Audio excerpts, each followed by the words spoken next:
dust off your fedora and ready your whip, because Indiana Jones and the Great Circle delivers a nostalgic plunge into the world of history, mystery, and adventure. But does this game live up to the legendary status of its iconic hero?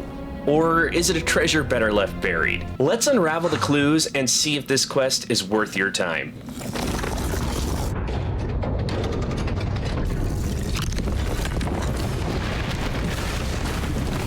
Set in the late 1930s, Professor Indiana Jones is working late in his office one night when a break-in occurs. After a brief scuffle with the intruder, Indy discovers that a mummified cat he recently found has been stolen. Determined to uncover the reason behind the theft, he embarks on a journey around the world. Along the way, he makes new friends, reunites with old ones, and gradually pieces together one of the greatest mysteries he's ever encountered.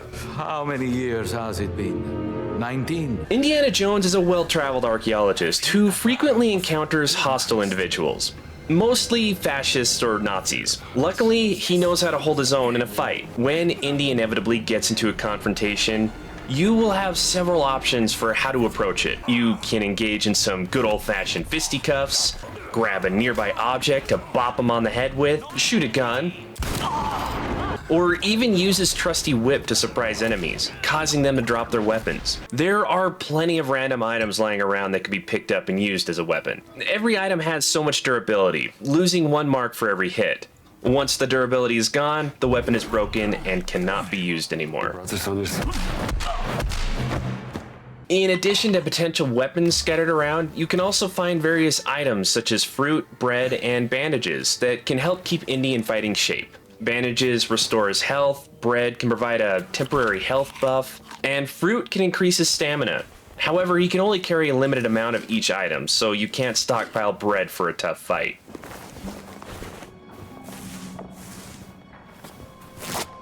If you don't feel like engaging in a fight, or if there are way too many enemies to handle, there are plenty of stealth options available. By crouching, you can sneak past enemies or take them out if you have a weapon with enough durability. To eliminate an enemy with 1 hit from behind, the weapon must have at least 3 points of durability. If the weapon isn't strong enough, you will inflict damage, but still have to confront the enemy face to face. Off to the dreamlands. As you explore the world in search of answers and treasure, you'll encounter various puzzles that may block your progression.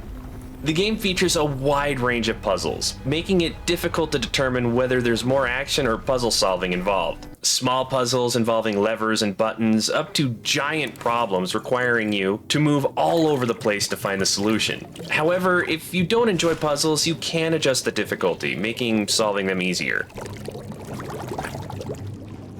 The game will take you through various locations across the globe, each offering a unique sense of adventure and requiring its own specific currency for purchases. As you explore, you may encounter merchants selling items essential for progressing in the game, or maps that highlight points of interest in that area. There are several ways to acquire the currency, with the easiest being finding it lying around while exploring. Shortly after arriving in a new area, be it old ruins or a small town, you will discover a map that will be placed in your journal. You can pull out the journal at any time to view the map while navigating, but you can only walk when the journal is out. You can find a signpost if you want to travel to a previously visited location. Signposts enable fast travel to other signposts within the area you're currently in. In the game, there isn't a skill tree to navigate, but Indy can learn various skills that enhance his attacks and defenses or grant special abilities. For example, one skill allows him to pick up his hat after losing all of his health, enabling him to get back up and continue fighting. These skills are obtained by finding skill books, but simply locating a book isn't sufficient. To actually learn the skills, you have to spend adventure points. The more effective the skill book, the more points it will cost to acquire the associated skill. Adventure points serve as a currency that you can earn by discovering lost artifacts and taking photographs. However, not just any photo will count. A camera icon will appear in the top left of the screen when you're near a point of interest. To capture a good picture, you need to pull out your camera, pan around to find the ideal spot, and adjust the zoom to achieve the perfect angle for your shot. Taking care of all God's creation. As you progress through the main mission, you might uncover side objectives by speaking with certain characters or collecting specific items. These side mysteries provide minor rewards such as adventure points, money, and occasionally a skill book. It's important to note that completing these side objectives is not essential for finishing the game. You can ignore them and still successfully complete the main storyline. If you have completed the game and want to wrap up any loose ends you may have missed, the game allows you to revisit any area after the credits roll. This gives you the opportunity to explore the entire game and experience all available activities, making it perfect for completionists. I would love to hear any thoughts or questions you have about the game or my review, so leave me a message in the comments below. While you do that, let's move on to my final thoughts and ratings. I loved the Indiana Jones movies when I was growing up, and this game effectively captures their style in terms of storytelling and acting. The quirky situations and incidents that Indy encounters are fantastic. While some of the cutscenes might have felt a bit lengthy, they were enjoyable to watch. Overall, the experience truly felt like an authentic, extended, and immersive Indiana Jones adventure. Where's my hat? He's here. During my playthrough, I primarily focused on the main story mission. I did engage in some of the side mysteries. While a few had interesting stories or characters, most felt more distracting than rewarding, and the payoffs didn't justify the effort. Typically, they only offered a few adventure points or a new skill book. Overall, the main story was entertaining enough and took about 15 hours to complete. This game looked fantastic. The characters and environments were well designed, and populated areas were filled with numerous people. While some models were reused for NPCs, it didn't feel like I was encountering the same characters repeatedly. The adventure took me around the world, exploring pyramids and jungles, which made for a truly visual treat. Don't you love rain?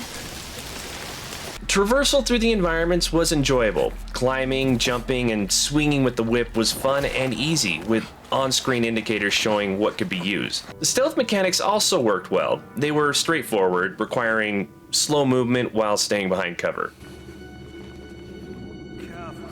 However, the game seemed to struggle a bit with combat. Most of the time, encounters were close quarters, relying on weapons or hand-to-hand fighting, which often involved wildly swinging in hopes of surviving. While guns made some fights easier, they played a minor role overall. I found combat engaging when it was one-on-one, allowing for blocking and countering. However, when faced with multiple enemies at once, I preferred to sneak by them. Overall, while the game had its strengths, such as its immersive storytelling and vibrant environments, there were areas that could be improved. Taking all of this into account, let's break down my thoughts into specific ratings for various aspects of the game. The visuals were impressive, with great detail and vibrant colors that enhance immersion. It's getting a 4. Almost makes me want to take a meditation. The engaging story features interesting characters and plot twists, keeping me hooked. I'm giving it another 4. The gameplay was solid, but some mechanics could be improved, mainly the combat. I'm handing out a 3. Not much replayability. The initial experience is worthwhile, but not much offered afterward. That's a 1. Overall, the game is enjoyable, offering moments of fun and entertainment, but nothing to be too excited about. I'll give it a 3. Earning Indiana Jones a final score of 3 out of 5, placing it on my mid-shelf. If you're a fan of immersive storytelling, vibrant environments, and a classic Indiana Jones adventure vibe, you'll likely find plenty to enjoy here. The visuals and engaging plot will keep you entertained, even if the combat mechanics could use some refinement. However, if after everything I've said you don't feel like this is your jam, you might want to check out some of my other reviews for alternatives that could better fit your preferences. I would love to help you find your next favorite game.